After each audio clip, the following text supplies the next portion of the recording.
Hi everyone, in this video we're going to have a look at economic growth and the distinction between real and potential economic growth, and also how we can show these in diagrams using aggregate demand and aggregate supply. So the first thing about economic growth, in very simple terms, it's an increase in output in an economy. And we know that output is equal to income, and we know it's also equal to expenditure. So these two things will also be increasing if we have an increase in output.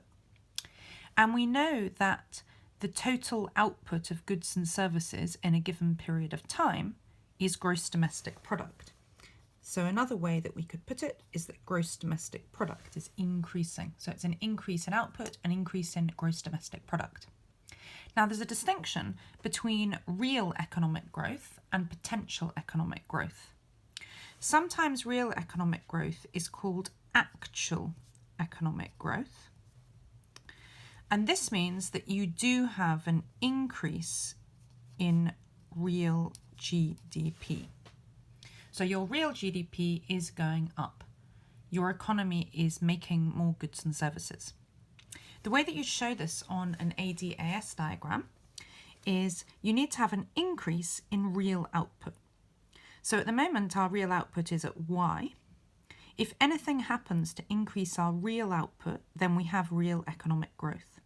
So an example might be an increase in aggregate demand. So aggregate demand shifts to the right, AD1, and this means that our real output has gone up to Y1. There's also a change here. The average price level has increased as well. But the main change that we're talking about here, the real economic growth, is the increase in real output. If you want to look at potential economic growth, this is where you have an increase in your economy's productive potential. This means the economy is capable of producing more. It doesn't necessarily mean that they are producing more. It's just that they're capable, this is really important, of producing more. So essentially, the quality and or quantity of the factors of production has increased. So you might be thinking now, this is exactly like a PPF shifting outwards. And you can also show it on an ADAS diagram by your long run aggregate supply curve shifting to the right.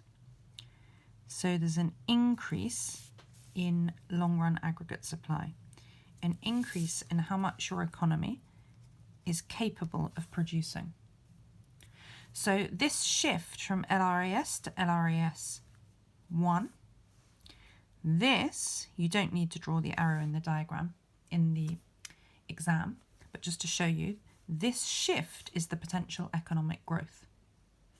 You can see in my diagram, this is my new equilibrium. And actually here we are seeing an increase in real output. So in this diagram, you can see potential economic growth, and you can actually also see real economic growth. So this is the difference between real and potential economic growth.